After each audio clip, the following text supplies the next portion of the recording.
Hey team, welcome to episode 148 of Transition Talk, where we talk about dental transitions and how to navigate the sometimes messy path to practice ownership. Fun fact, it's been almost 8 years since we started this podcast. Mind blown. This means it's been almost 8 years since we published one of our top episodes, episode 2, How to Find the Opportunity. That episode is still relevant today and has lots of beneficial information, but we wanted to do a little update, a little refresh, provide more insight, and ultimately help you find the practice opportunity that fits your goals both now and later. Finding the right practice isn't just about landing the job. It's about finding a place where you can grow, feel supported, build the kind of career you want, and not mess up a potential ownership opportunity down the road. So before we get going, Mr. Loretto. Hey, Christy. Hi. Hey, you know why we're redoing this? Why? Because it's still the number one question I get Still every the number time one. I go out. And it's just sometimes a little frustrating. It is. I think that when we first started, this was episode 2, so we're very factual on that. And Yep. now there are things we're saying over and over and over again. And what a better way to stop saying them over and over and over again than throw them in another episode. That's the plan. 148. 8 years? 8 I didn't, years. I didn't know we're 8 Isn't years that in. incredible? Yeah, crazy. It was just yesterday. How's your weekend? Well, thank you for asking. It was great. Roxanne and I, we did a little Saturday shopping. Ooh. Well, you Any good shopping? It was just your normal kind of Lululemon kind of stuff, you Yeah. know, a little workout attire. I like it. But you kind of dress up a little bit, look a little fancy in the little area so you feel nice. You walk around with your latte and do your little early. Let's get a little cocktail and maybe buy other stuff that you Need, quote, quote. need. Yes. So that was Saturday and that was fun. And then Sunday I went down to Tyler, Texas to where my son is. And I'm going to tell you, we had to do like a video of me. You know, it's going to be this psychologist. And so he said, Dad needs some help. And so he put together an hour video and he interviewed me. And what we did is we went over 50 values. And so we've done this together in our Maxwell leadership course. And so I was at least kind of familiar with it. And we went through all the values, kind of you pick out these 50 values of ethics and wealth and money and religious and hard work, things like that, right? Yeah. And you're trying to figure out what is most important to you. Yeah. And it could be about you personally or you in business. Yeah. The idea is that this is your value system. Yeah. What drives you? Yeah. And so ultimately, out of my 50, I ended up picking health. Because as I just was thinking about it, you can have all these things. But if you don't have your health, you don't have an ability to be religious or have a good ethic even. Or, even work hard. Here. You're just not here. So it was a really fun time. exercise. And he did a really good job in this interview and had to write a paper about it. And he's very That's really professional. cool. He's sitting on the couch, talking like he's this professional. It's like a way you see your kid that you haven't ever seen them before. Yeah. And have a So conversation you may not have. He's 26. He's no longer the kid.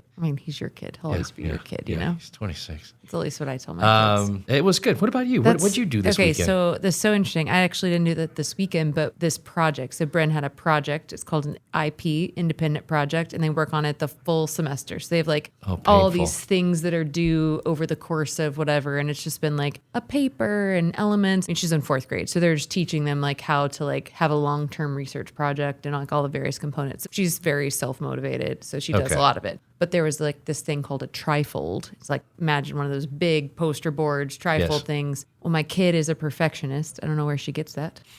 And a control freak. Also don't know where she gets that. And so her occupation, because they had to pick an occupation, that was the 4th grade topic. She picked pediatric oncologist. Oh, wow. Yeah. In the 4th grade. Not a lot of fun facts about a pediatric oncologist. The fact she knows what pediatric is and an oncologist. It's so crazy. So we made it fun because it's kids still, but serious and different types of therapies. And so we bought a stethoscope and she wanted to paint the front and the back because you never know when someone might look at the back. And I'm like, okay, Bren. So we did this whole thing. But the next part is a video. So she has to come up with a video that's about pediatric oncology. And so she is going to be the pediatric oncologist. We bought her like a little white jacket and she's got the stethoscope. And she wants me to interview her on camera based on her script. And so she's going to be a doctor and I'm going to be interviewing her for like a journal article or something. And she's going to tell me all her things. So we finished that on Friday and I have never been more happy to finish a project in my life than to not see that. But it's so cool. Video. I'll show you the video and I'll show you the trifold. It's really cool. She did a great job. What we should post? I don't know how we do this. I have to get permission from our podcast experts, but what if I could do like a snapshot of me on the couch with Cole and do a snapshot of you? Yeah.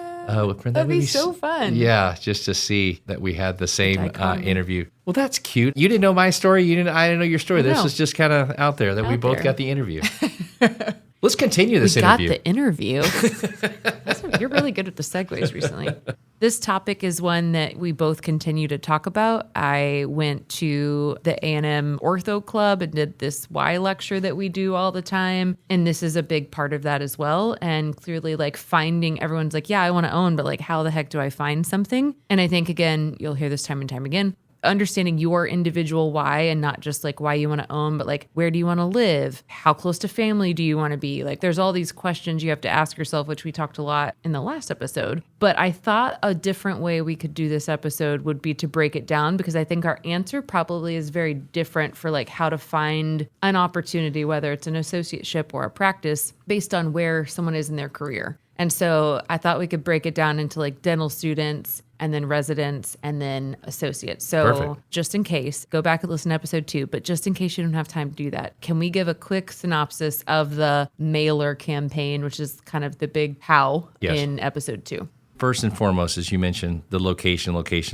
So it is super important for you to pick this location. And then just like you said, the last episode, it's the timing. Yeah. So that could be where you're 100% going to go back to Midland, Texas. I get it. We are going to go there. And we need to be very thoughtful about what our opportunities are. Because I do think in certain markets and also based on specialty or based on experience, we're a little bit more in the driver's seat of kind of where we are in that process. For the dental student that's a 26-year-old with not much experience going back, I think there's a lot less maybe in that driver. Mm-hmm. So we need to basically make sure that we're careful when we go there, that we don't get ourselves in a non-compete. We've been very, very involved in teaching these students now for the last 15 plus years, and now very involved in these curriculums that we're teaching. So that reminder about that cover letter and reminder about that mail campaign letter, it's first and foremost. People tell me all the time, I don't have an opportunity. I'm like, did you do the mail campaign? The answer is no. And this mail campaign, I just look at them straight in the face. It will work. And there are clear episodes, clear examples on our site, on our blog, with examples of what your cover letter is going to be. It is a story about you. It's a story about you went to high school. It's a story about maybe why you became a dentist. It's a story of your interest in serving in the dental community, volunteer work, why you're maybe going back to Midland, Texas, or whatever. It's a story about being perhaps married and kids. It's your story. It's super, super personal, and it's customized to the person you're sending it to. You have to do a lot of investigative work about the person, in this case, Dr. John Smith. If Dr. John Smith went to Texas A&M undergrad and he went to Midwestern Dental School, this is very much a part of that cover letter and part of that first grabbing paragraph that we know we're marketing to that person. So it's personalized. The CV stuff is also important as well, but it's not just putting together the letter. It's in the right envelope. Again, make sure you're looking at that as the example on the blog. It's the follow-up. It is the detail follow-up. It's the follow-up that we're making sure that the letter is mailed out in old school letter mail stamps. Like go to office supply store. Yes. It's hard to find those. You have to like look specifically, but you know, like you can physically go and buy them. That's where I found them most of the time. Yep. So we have this letter. It's going to go out. We're going to call the office. We're going to email the office. And so there's a little bit of hard work that's involved here. So it's very, very important that we generate these letters. And these letters are going to be very important because we're trying to drive interest. Now, this letter campaign will work for all three categories we're going to talk about today, which is is that associate, that resident that's going to be soon to be specialist, as well as that dental student. So you're right. I'm very passionate about this letter and mail campaign because it's the number one way to really get a high open rate from your letter. And it's just something different that your colleagues are not doing. Yeah. And one of the things I talked about with the group I spoke to on Friday was that you never know when you're going to know that you want to own. And some people know from the day they start dental school, and some people don't know until they're out and they're an associate. But the more educated you are and the more looped in you are from the very beginning of your dental career, so dental student, the better. So I want to start with dental students. If you're listening and you're a D1 or a D2, you're like, oh, that's so far away from me. As sitting here in this podcast chair, 8 years flew by like a flash, and that'll be the same for your dental school. So let's talk specifically about dental students. What can they do, or what is unique about kind of their journey to like find an opportunity, whether it's an associateship or ownership? Yeah, most of the students that we go and speak to, they have like this one connection. I'm going back to this place and I have this practice that I'm going to be looking at, and they just don't know enough about it. My point is you should have 5, 6, 7 opportunities in that area. And the way that is done is, number one, through this campaign. Number two, it's going to be is every faculty member that is teaching at this school, we need to make sure that if they have any connections to the city that you are going to.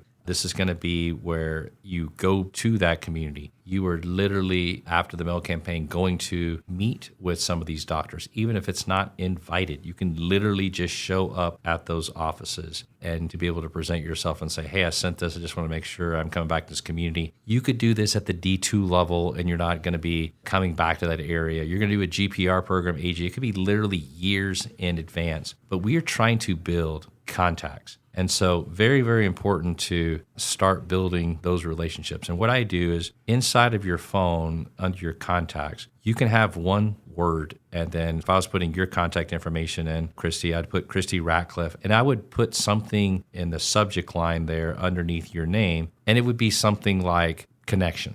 Okay. And so now when I go into my contacts, I can literally just type in connection, and I should now have 50, 60, 70 different people that I've met. And that could be the Benco rep, the Shine rep. It could be the broker. It could be the Christy Ratcliffe that is the transition person or the Keen Waters person. We are going to just constantly get information and look back through. And that's an ability that we can follow up and set goals for ourselves where maybe every 3 months or 6 months, it's just checking in. You can literally just text these people, hey, Christy, just checking in. I'm that D4 that's hounding you about me going back to this place. And so building up these contacts and then obviously marketing yourself. You just need to be very proactive in this. And even if we go down these roads of you're going to be an associate at a corporate office and you happen to be at the Lunch and Learn where the corporate office group gives you this amazing lecture and, oh, it's amazing, then that's fine. But before we accept that, let's go ahead and see what other corporate jobs are available, get some comparisons, interview those associate doctors that are already there. But let's just be really, really thoughtful and get as many interviews as we can, both at private practices and both at corporate offices, where we feel that we've exhausted all the opportunities and this is our number one kind of solution that's been presented to us. Yeah, even if you just go and shadow, be like, would you mind if I come shadow you for a day? Over summer, over Christmas, over spring break, like when you have your breaks, as you go through your dental career, those 4 years, it's not going to get less busy for you. I always liken this to like making a rash decision about a house, or it's like last minute before you go buy some, maybe a dress or something. In my world, I settle because I'm like too tired and I don't want to like do, right? I don't want to have to search. I don't want to have to explore anymore. And then after the fact, you're like, I wish I would have spent like just a little bit longer, like finding that, or I wish I wouldn't have rented that apartment. I wish I would have gone and looked for 4 more because I don't really love this about it. And I think that's what happens. I think that's why they get something and they're like, oh, okay, well, this is done. I've made this decision. I'm moving on. I think the earlier you start, the more prepared and ready you are to accept because you have explored other things, even if it's been over a longer period of time. So I think that's incredible advice. What about residency? Yeah, same goes here. So the day that I get my Perio white coat, I don't think there's that many white coat ceremonies in residency. Some do, but the day you get the coat is the day you're marketing yourself. So if you're entering a 3-year program as a periodontist, then I am 100% marketing myself to the community that I'm looking to get into. I am going to figure out,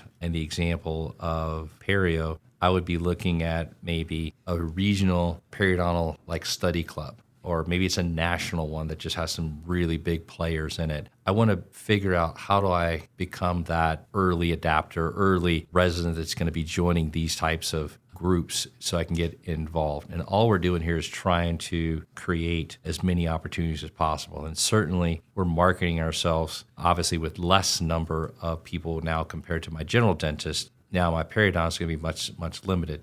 So now I'm doing the research at some of these larger group practices, maybe marketing myself to the individuals, but anything I can do to really get involved. Now I'm talking about connecting with even implant reps that will be in that certain region as well, letting them know. Same on the distributors, letting them know of other periodontists they work with, who's looking to potentially hire, who's expanding, new building opportunities like that they can make the introduction. Going back to that last point, we are building contacts. Constantly building contacts to where you can just kind of keep exhausting through the 3-year journey of perio or the 2 to 3 years in ortho or whatever the specialty may be. We're working those relationships. The faculty that's coming through your, call it San Antonio perio program. These are going to be some of the top periodontists from around the country that would come in and teach there. They may be in different communities, but they love their alumni. Their ability to be this visiting faculty means something to them. Take advantage of that. Again, their contact that could be in a completely different city, but they know people. And when we meet these really incredible people, we need to spend time with them. We need to be thoughtful. We need to send them handwritten thank you cards. We need to ask their permission to get their contact information and to follow up with them. And it's just so cool that senior person has this younger person says, would you be my mentor, basically? It's kind of what you need to be saying. And they'll take you under their wing, and it's amazing what connections that they'll have, because for the most part, these guys and gals are successful. It's why they came back to do these visiting faculty in the first thing. They can afford it. They got time, and this is a give back to their community and their profession. And so you got to lean on them. And not everyone's doing this. And so these are some of the tips I would say over the last 8 years that perhaps I wasn't thinking about then, but thinking about today. Yeah. And I think the more connections you have, the more you will find someone who, hey, I like the career that they built. I like the way they built it. I like the type of practice they had. So you can pick someone to mentor you, right? Or ask to mentor you that fits kind of whatever you wanted to create, right? Because there are going to be people who, I don't know, if you think about your existing kind of friend network, right? They all bring something different to the table. I mean, if you're doing it right, you can learn something from everyone, but maybe there's one friend that you're like, man, what they're doing is most similar to kind of what I'm doing. Same goes for this purpose, right? You're going to meet a lot of different people, a lot of different reps, a lot of different faculty, and it's your job to kind of take little nuggets from all of them. And then if you find one that you want to mirror or mimic, or that has created something that you hope to create one day, then kind of taking that a little further and doing the mentorship. So I like that a lot. Okay, what if you're listening and you're already an associate? You're already out, and I've started, and maybe I did some of that, but I didn't do a lot of that. How does an associate that's already out there go forward? Yeah, so I'm going to focus this section on my general dentist, but I'll kind of throw some examples if you're the specialist as well. The concept is the same. It's applicable to all. So one of the resources I think that is extremely important is Dentographics. We've been working with Kent Miller for a number of years, and it's an unbelievable resource. The man is just amazing. He's a business guy. Of course, he owns a business, but he wants to help. And so if you mention Kane Waters, I'm not getting a referral off of this, but if you mention Kane Waters and let him know that you're this student, resident, then he will give you kind of a limited access to where you're looking. Certain areas, certain parts of the country, certain even zip codes as maybe a periodontist or maybe as a GP. So I think it's important to know your area, number one. And that will be applicable to all of my 3 examples here between the student, resident, and associate. So number one, think about from a demographic standpoint, what community that you're looking into. You use Kent, there's a discount code, I think it's Kane Waters 20, and you get 20% off of anything that you use. Again, it's an independent referral. There's other groups out there that may provide good demographics as well. It's just the one that I've got a relationship with. Okay, so we've talked about our 3 groups. We've talked about this mail campaign being this first step. This is the no-brainer for all 3 that we're going to do. Other things that I think that are super important for the general dentist as you come out, I've said it time and time again, let's get our speed up. Let's get our confidence up. Let's get our competence. Let's get our ability to diagnose more and just be surrounded with best-of-class people. And this is where I've been referencing this SPEAR relationship over the last probably 12 to 18 months. So for example, if you were to invest in SPEAR, what would that look like? Well, you're probably going to attend somewhere in the neighborhood of 4 to 5 hands-on courses at the Scottsdale facility. And we're going to call this in whatever, X treatment planning and crown prep courses, okay? And you may on year 2 focus more on maybe endo 1, 2, and 3, and then maybe you're focusing on implants as well. The point is, now that you've gone to this kind of 2-year, call it curriculum, you've built a relationship with almost 200 to 300 individuals. Mm-hmm. You know that it's such a small group. You remember those people. You're having lunch, you're doing dinners and social stuff with them. We need contacts. These are your contacts. Yeah. We're adding these people to our contacts. Yeah. I mean, if you think about this, like we've said this and we have this in our why lecture, if I'm an associate and I'm looking for something, how do I make myself unique, right? Like developing a skill set clinically that other people don't have, setting yourself apart in that manner, being connected, being kind, having that network. And so combining those things through the faculty that you have at school or had at school, right? Because you can certainly reach back out to those individuals and the people that you're going to meet at a SPEAR, where not only are you creating contacts, but you're creating a skill set within yourself that is going to set you apart from your peer who's just going to work and doing the same thing over and over again, right? So you're investing in yourself a little bit. And we know it's hard to invest back and spend that money, but in our experience, it reaps true benefit and gets you that opportunity to make that up for it. So I think that's incredible. In the original episode, we talked about other ways to find opportunities besides this mail campaign and networking. Those still exist today, right? So we've got brokers. I mean, we're a broker. I don't like the word, but we're a broker. We've got Dental Post and Dental Town and kind of scouring those websites. I think one of our previous clients said it best though, like if you wait to find it on a broker, then you're kind of dumb because the best opportunities are the ones that go before they ever hit these sites, Well right? said. Yep. And not always. There's always, every now and then there's one that someone's like, hey, I'm going to put it on. But if we talk about even our service, right? Like we will reach out to residency programs when we have a good practice and say, hey, do you have any residents that are interested, right? Mm-hmm. Because those faculty, to your point, love their kids and they can see, you know, oh yeah, I've got a student who wants to go back to Minnesota. Right. And I think they'd be killer at this. So like those opportunities kind of go in that way, but those are still places, right? Like if you know you want to go to California, you need to know every broker site, every association site, every Dental Post, Dental Town type site, and you need to be set a routine reminder, you know, once a month or once a week. Drink coffee, check all the sites, and make sure you're on those mailing lists to make sure you get opportunity alerts. Yeah, and there's one more thing I want to add to that is these individual study clubs. And so as a general dentist, you know, if you're going to go back to, I don't know why I'm picking on Midland today, but Midland, Texas, then I guarantee you there's at least 2 or 3 SPEAR study clubs that have 15 people per club. I guarantee there's a Seattle study club that's there. And there's probably just a regional study club that's there. And so pretty much 1 degree of separation, that's going to connect all the dentists, right? And how do you join each one of those and then committing yourself? That's a lot. I mean, we're talking a bunch of evenings. We're talking they're having, you know, probably 8 evening sessions. So you're joining 2 of them. That's 16 evenings, kind of that Thursday 6 to 8 that you're being surrounded by all of these successful groups of dentists. And you don't have to maybe go to all of them, but you need to participate. But what we're doing is just constantly exposing ourselves. And everybody knows that, hey, this Charles kid just wants to own. He's looking for that break, and it's going to make an impact. And just do not underestimate that any of these, it doesn't have to be SPEAR, guys. It could be implant course that Pathway does, or it could be Kois or Pankey or whatever route you go. I promise you, you take 25 people, maybe 1 student is going to take the time to send a handwritten thank you to the faculty members, typically 2 or 3 at least. Be the one. Take a minute. Be the one. And you do your sandwich. You are amazing. I learned so much this weekend.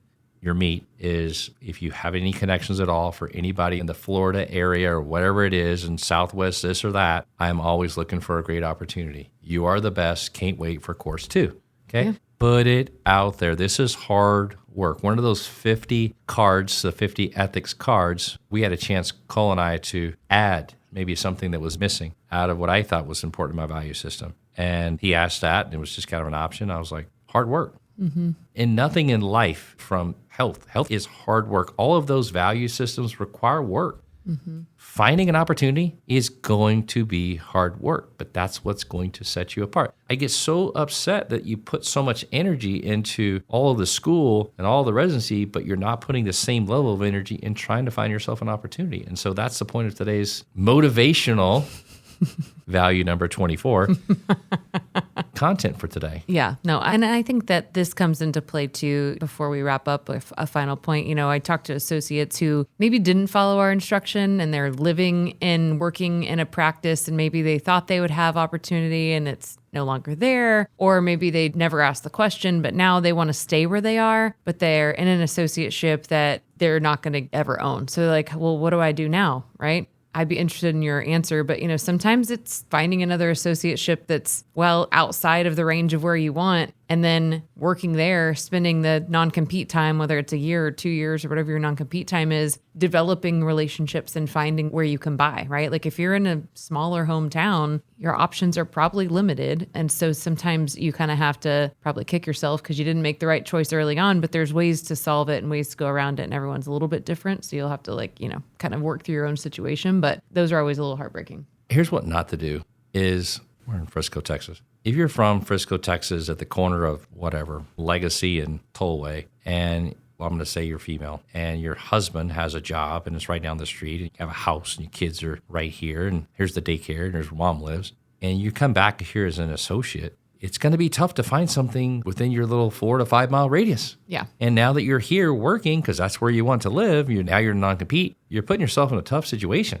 Yeah. And you have to look at this whole family thing and what part of this economic thing you're bringing to the table. You know, if you were going to be the driver of the family and going to be the income earner, or if your spouse is going to be the income earner, and then what is your vision of being this dentist? Or is it going to be the owner? Is it going to just be the associate? I mean, there are a lot of different paths that we can talk and discuss, but you limit yourself when you just put yourself in the exact area you want to be out of the gate for this non-compete thing that we're up against. You may get lucky and find this great thing, but I prefer to almost not be in the area where I really want to be, and to work 100% at this other place. And maybe you're young and we don't have kids, and let's go to a new place and then now market, basically come back and do some trips in the area we want to, and it doesn't offend anybody. No one knows. Confidentiality is the thing there too, right? If you're searching the same area. Yeah. So it just goes back to the why. Like, what are you trying to accomplish? Yeah. We focused a lot on the how and the why, which I like about this episode, a little different than kind of original episode 2. I think they both are valuable together, but really kind of understanding what are you trying to accomplish? And then what is that longer term goal? And then how do you get there, right? Because the how you get there can start well before you're ready to get there. So I think that finding a good associateship, finding good experience, finding a good network, finding good contacts, all of those things, even if you're unsure if in the future you want to own, all those things will set you up for success in whatever you're doing, right? Like none of those things are going to go to waste because you did them and decided you didn't want to own. They're all going to be very beneficial, even the letter campaign. To me, I feel like that's such a good network and marketing. It's very unusual now to get letters that are like that. So I think it makes a mark on the individuals who get them. So we really appreciate you listening again about a topic we've already covered once, but really thought this would be beneficial, and I hope that it is. So episode 2 and this one, listen in conjunction. And if you have questions about your specific area, then clearly you know where to find us. So that's all we have for today. Thanks for joining us on episode 148 of Transition Talk. As always, make sure to share the transition love with those who may not know of us yet. And of course, subscribe wherever you listen to your podcasts. Until next time. Awesome. Thank you.